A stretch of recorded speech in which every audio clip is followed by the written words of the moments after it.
So we got a question right here from Arvin. Sabi ni dito, hindi daw ba ma-void yung warranty ng sasakyan natin pag nagpapakabit tayo ng dashcam?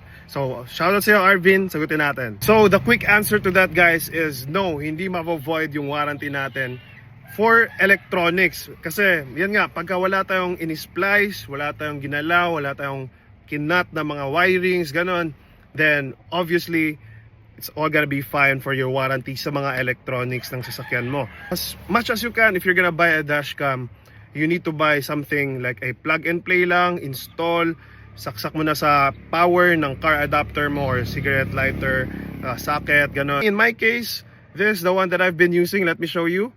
So yan yung gamit namin for our Toyota Vios guys. QCY V20 Pro.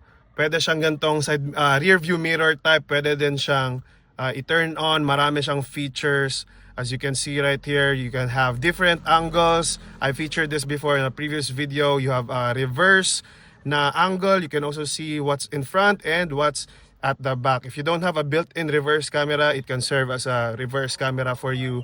So if you're interested, di nakaka-avoid ng warranty, get yours today. Click the yellow basket or check my showcase in my TikTok shop, or links are always in my YouTube channel. So sana nakatulong, follow for more.